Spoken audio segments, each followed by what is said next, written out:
All right, good morning, everyone. I wanted to get everyone updated on what's going on down in Florida right now. I'm going to step out of the screen here and just kind of show you what this looks like down in Tampa. Now, this is a live stream from the Sunshine Skyway Bridge, I believe, and that was actually closed down because it cannot sustain anything over 40 miles per hour as far as the wind gusts go and as far as travel over it goes. So that will be closed for quite some time, and it just kind of shows the way that this storm is starting to move in and starting to become more intense as it makes its way closer to landfall, which still is expected to happen this afternoon. Now, I'm going to pull up this Facebook feed on our WTHR Facebook page, and if you have any questions or if you'd like to just follow along with me, I know many of us have a lot of friends and family that are down in this area that are set to be impacted by this potentially devastating hurricane here over the next 24 hours. So I'm going to try to do my best to answer any questions that you might have, as well as get you updated with the latest information from the National Hurricane Center. So as we stand just before 9 o'clock this morning, which we will be getting another update here within a matter of minutes, this storm has intensified rapidly. From 4 o'clock this morning, it had sustained winds of around 120 miles per hour, now up to 155 mile per hour sustained winds. It's located just off the coast there of Cape Coral and moving off to the northeast around 10 miles per hour as the center of the storm continues to strengthen and deepen that deeper area of low pressure. And we're going to talk more about how the pressure impacts things like storm surge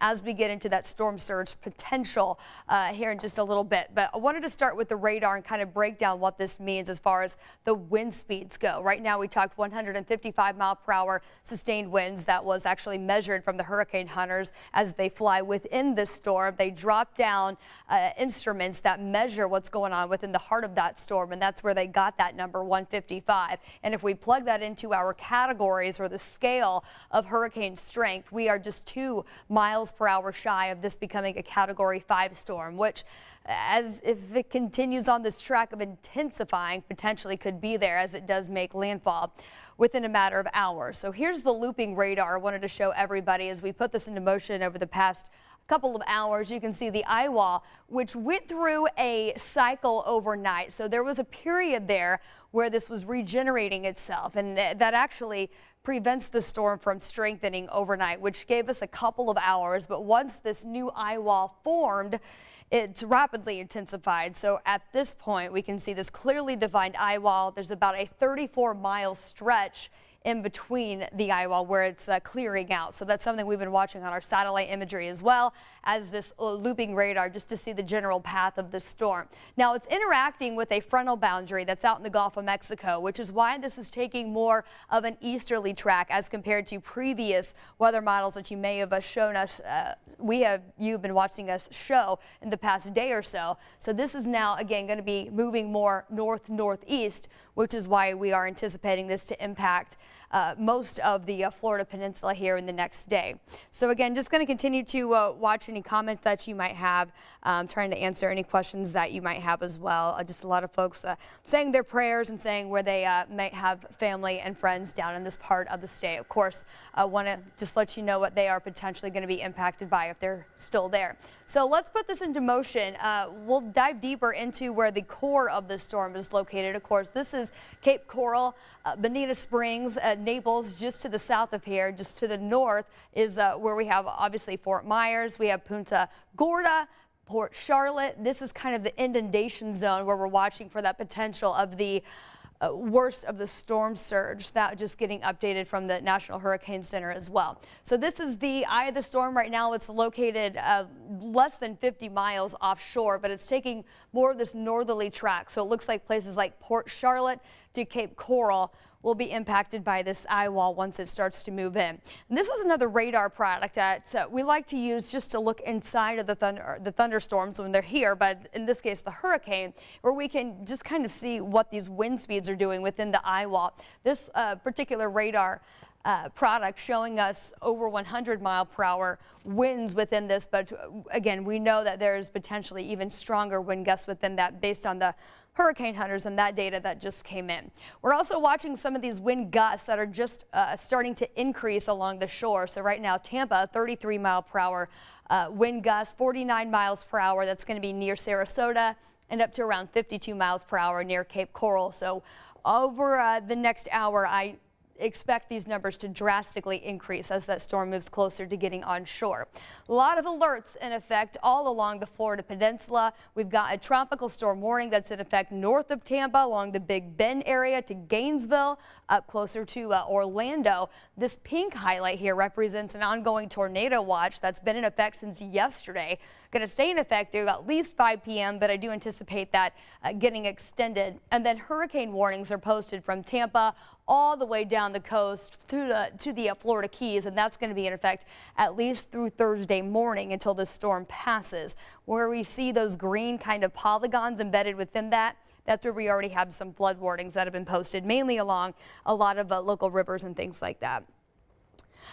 Angela saying that she has a son who lives in Cape Coral, not getting a lot of rain and wind just yet, which is a good thing just yet, but unfortunately this is what's headed in that direction. So I want to break down the latest track and timeline of this storm. We're going to pick this up actually out there right now and over the next couple of hours where this is expected to head. Still looks like it's going to stay just offshore through about noon today, but between about noon and 4 p.m. is when it looks like the center of the storm is going to start to make landfall. Now keep in mind, the strongest of the wind gusts are going to be right here in this eye wall, which is where we could anticipate those 100+ mile/hour gusts. That includes places like just to the south of Tampa to Bradenton, places like Sarasota, potentially Venice. And then as this moves a little bit farther inward, here comes the center of the storm. This will be bringing that inland flooding threat and the heavy rainfall to places like Orlando. This is as we get into the late tonight, into the overnight hours. This is around midnight. The center of the storm kind of lifting off to the north, still bringing in that heavy rain to places like Jacksonville as we get into tomorrow. This is around 6 p.m. on Thursday. And the storm track takes us back out into the Atlantic before moving back on shore here as a tropical depression. Looking ahead at the weekend, heavy rainfall up the Carolina coast there as we get into the weekend. Now I want to talk about the potential of the storm surge. This is something that the National Weather Service has been really focusing on, getting out the messaging of where we could see this coastal flooding. And remember, we talked about the low pressure and what that number is, and the deeper that low, the more the storm surge could be, because essentially what the storm is doing is sitting on top of the ocean, pushing down on the water, and that water is going to be displaced and it's got to go somewhere. So that's why we're looking at even higher storm surge numbers where the deepest part of this area of low pressure, which is essentially the hurricane in and of itself, is located. So this is the latest from the National Hurricane Center. The storm surge expected between 12 and 16 feet at its peak for places like Inglewood, which is just to the south of Venice right here, where the colors kind of start on the map, all the way down to Bonita Beach. So right here near Bonita Springs, just to the north of Naples. All of this red. This is broken down. If you're familiar with how the hurricane evacuation zones are down in Florida, along the coast, there is Zone A, Zone AB, Zone C, and so on and so forth. Typically, Zone A, Zone AB, and Zone B are all put into that mandatory evacuation if we see numbers like this. Now, where we get into these oranges and the yellows, where we're forecasting over 3 feet of storm surge, that wouldn't technically be a mandatory evacuation, just highly recommended. Of course, that's for folks that live down there and they are listening to their local media, their local emergency management officials based on if their neighborhoods are evacuating. So many of these places in red, certainly in that evacuation zone. So places like the tip here of Cape Coral, really watching places like Sanibel Island with a forecast storm surge that could potentially reach over 12 feet. Keep in mind, anything that's right around 10 feet, that's going to completely inundate a single-story building or structure or home. And that's forecast for basically all of Captiva. Most of the coastal line here as we head just to the south of Cape Coral, just to the south of Fort Myers, down to Bonita Beach as we had talked. Pine Island as well, parts of that completely going to be underwater based on this forecast. Now, there was a couple questions based on, where you live, how far inland, how does this storm surge kind of dissipate as it makes its way inland. So essentially, the farther inland you go, the less of the chance that you have to see these higher storm surges, but still all the way to 75 corridor here near Arborwood. This is where we're still forecasting the potential, perhaps even a foot of storm surge, of flooding, but this is not even taking into consideration how much rain has already fallen and how much more will fall. So it's the flooding and the storm surge combination that's going to create the potential devastating effects along the coastline here. So that takes us all the way down near Naples, and of course the Everglades areas as well are going to be deeply impacted by a intense storm surge. A lot of people asking kind of about just where you are along the coast, St. Petersburg to Bradenton. Folks, even on the other side of the state, like West Palm Beach was under a tornado warning just a little bit ago because of these outer bands of the storm that are kind of wrapping around the entire state. So it really depends on where you are, depending on storm surge. But as far as that threat of tornadoes and the potential of flooding, that's kind of the entire state of Florida should be on guard. I did want to quickly break down how this storm surge works. Again, we talked about the fact that the lower the pressure in the center of the storm, the more water that's going to be displaced or essentially just pushed ashore. So 10 feet of storm surge, that's going to completely inundate a lower level of a home or perhaps a single-story home, anything that's not kind of built up, anything at the surface. A 10-foot storm surge would completely cover that. And that's why we kind of look at multiple levels. And we say, you know, flooding is going to be a potential, especially along the coastline. You got to be up on a higher level of whatever building or structure that you might be in, because that first level might be completely flooded out with the type of numbers that we see in our forecast. So in addition to this, we're talking about the potential of these devastating flooding outlooks. So this has been pretty consistent the past couple of model runs, basically around the core of the storm where we see the heaviest of the rainfall, and the fact that it's only moving at around 10 miles per hour. This is going to sit over the same area for an extended amount of time. So most models here forecasting anywhere from 10 to 15 inches just to the south of Tampa. That does include Bradenton down to near Sarasota, just to the north of Fort Myers, and then that extends across the entire state. I know a lot of emergency management folks. We have folks from the Red Cross that are actually stationed down in Orlando, just kind of waiting to see where their services are going to be needed as this storm kind of plays out. Even the central part of the state could see 10+ inches of rainfall as this storm system tracks its way up into the northern tier of the state and then eventually out of the state. So in addition to that storm surge, is that a significant amount of rainfall that we're anticipating as well.